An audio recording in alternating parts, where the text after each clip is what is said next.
Ada proyeksi panoramik dan yang kedua adalah CBCT. Gitu. Bedanya apa? Nanti kita pelajari gitu ya.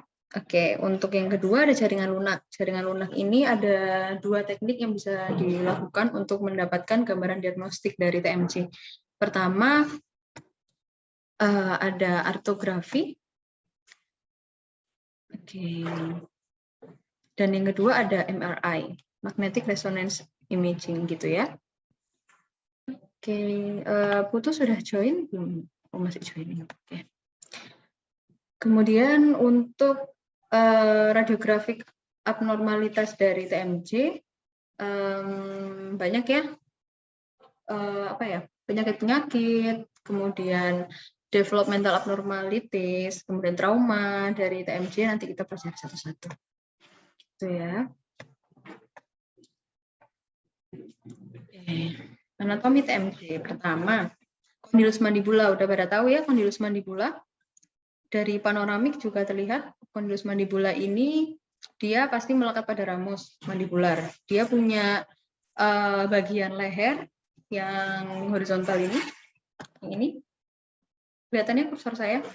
Terus ada kepala juga, kepala kondil gitu. Yang bentuknya dia ini elips. Nggak lonjong, nggak yang terlalu lonjong banget, nggak yang bulat banget, bulat round gitu ya. Bentuknya ellipsoid gitu.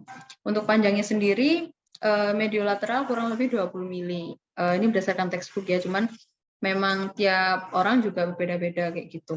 Untuk ketebalannya sendiri ada 8 sampai 10 mili. Kalau tebal berarti kan dari arah anteroposterior ya. Gini ya, anteroposterior. Kalau misalnya panjang berarti mediolateral, medio ke lateral gitu. Ini kayak gambar ini LP, MP, berarti kan medio lateral ini panjang. Kalau yang tebal itu dari arah yang seperti ini, anterior ke posterior gitu. Untuk aspek superiornya sendiri, kalau dilihat dari atas ya, berarti ya superior, terlihatnya pasti membulat. Terus bentuknya itu dia membulat, tapi bentuknya datar permukaannya atau cembung kayak gitu. Kalau aspek anterior dari depan, berarti ya, dia memiliki dua sisi. Nah ini yang MP dan LP, medial pulse dan lateral pulse gitu. Ya ini teori aja sih gitu. Jadi memang kalau ini harus dihafal. Ini ada lateral pole, medial pole gitu ya.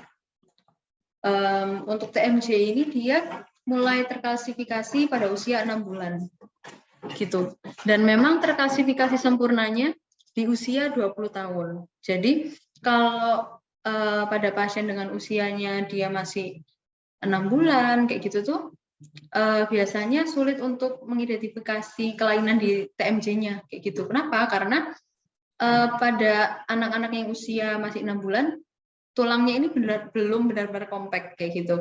Nah, karena tulangnya ini belum benar-benar kompak, jadi secara gambaran radiologis dia tidak dari cortical bordernya itu dia masih samar kayak gitu ibaratnya. Bisa kelihatan bisa, cuman rata-rata itu enggak yang kayak orang dewasa kan radiopak gitu ya cortical border itu. Kalau anak-anak tuh biasanya dia cenderung radiopak ke radiolucent kayak gitu. Makanya jadi susah mengidentifikasi kalau misal ada kelainan misal benign tumor gitu ya yang sampai menyebabkan kehilangan cortical border atau mungkin kista kayak gitu-gitu tuh kalau dari gambaran radiograf aja tanpa gambaran secara klinis itu susah kayak gitu. Cuman FYI aja sih kalau ini ya. Oke. Nah, bentuk kondilus mandibula itu macam-macam. Ada yang dia bentuknya kayak hati, ini yang paling kiri, heart shape. Terus ada yang dia membulat, kemudian cembung di bagian superiornya, di bagian medialnya ini ya. Terus ada juga yang dia bentuknya yang tadi ellipsoid, kemudian bagian permukaan atasnya dia datar gitu. Ini masuk dalam bentuk kondilus yang normal gitu. Nanti kita belajar yang tidak normal seperti apa. Oke. Kedua adalah diskus articularis. Diskus articularis ini yang mana sih? Yang ini nih, coba dilihat ya di kursor saya. Yang warna biru. Nah, ini adalah diskus articularis gitu. Nah, diskus artikularis ini dia itu bukan jaringan keras gitu, bukan tulang. Jadi dia struktur fibros. Jadi jaringan semacam jaringan ikat gitulah ya. Yang dia letaknya itu di antara kondilus mandibula dan komponen dari temporal, fossa mandibula. Ini kan ada fossa mandibula ya yang bentuknya cekung ini gitu. Dan articular eminence. Ini adalah articular eminence, kemudian fossa mandibular. Ini merupakan bagian dari komponen temporal kayak gitu. Jadi dia bagian menyatu dengan temporalis kayak gitu. Bentuknya kayak gimana sih? Bentuknya bulat sampai oval, tapi biasanya sih bentuknya oval rata-rata gitu. Bagian tepinya dia menebal dan bagian tengahnya dia tipis. Kenapa? Karena bagian tebal di tepinya ini fungsinya tuh sebagai rem kayak gitu. Jadi kalau misal ini di kotak yang ini ya, yang warna kuning atas sebelah kanan, kalau mandibula membuka, maka kondilus berotasi dan translasi ke bawah dan ke depan. Jadi kalau posisi mandibulanya kita membuka, berarti gini ya, berarti kondilnya itu dia berotasi, muter gitu, berputar, dan dia translasi ke bawah dan ke depan. Jadi gerakannya nggak cuma kayak buka tutup gitu. Jadi dia muter, kemudian translasi ke bawah dan ke depan. Jadi ada arah ke depannya juga kayak gitu. Nah, fungsinya si diskus ini, dia ini juga ikut bergerak ke depan kayak gitu. Dia ikut bergerak ke depan dan akhirnya berotasi.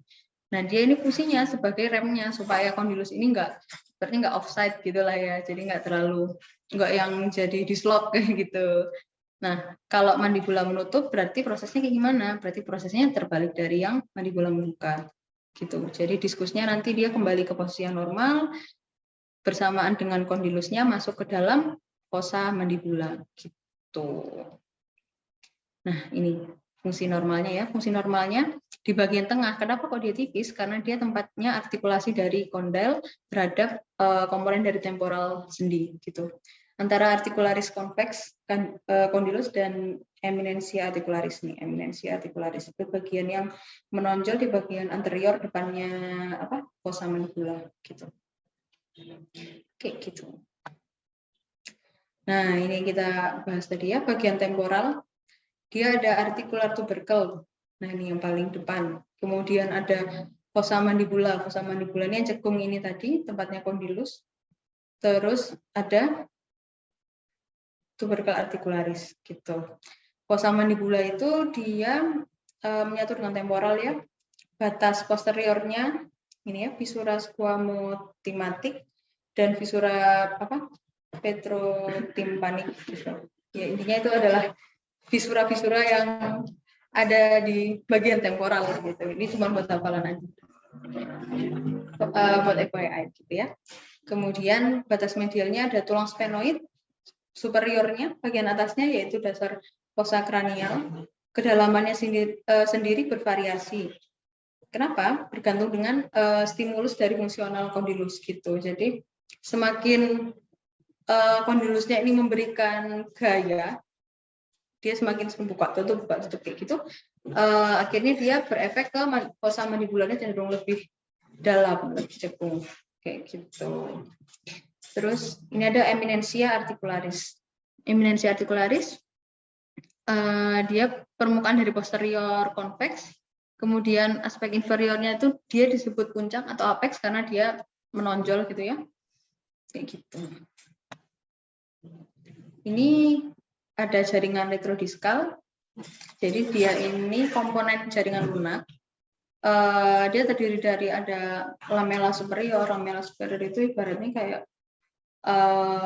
jaringan yang kayak dengan elastin kayak gitu, dan lamella inferior gitu. Dua-duanya ini merupakan jaringan lunak. Isinya apa? Isinya ada jaringan pembuluh darah dan saraf gitu. Jadi kalau semisal pada saat membuka atau menutup mulut atau pasiennya diselok gitu ya, ada rasa sakit, ada rasa nyeri. Nah, itu yang menangkap rasa nyeri itu adalah saraf yang ada di dalam jaringan retrodiskal ini gitu.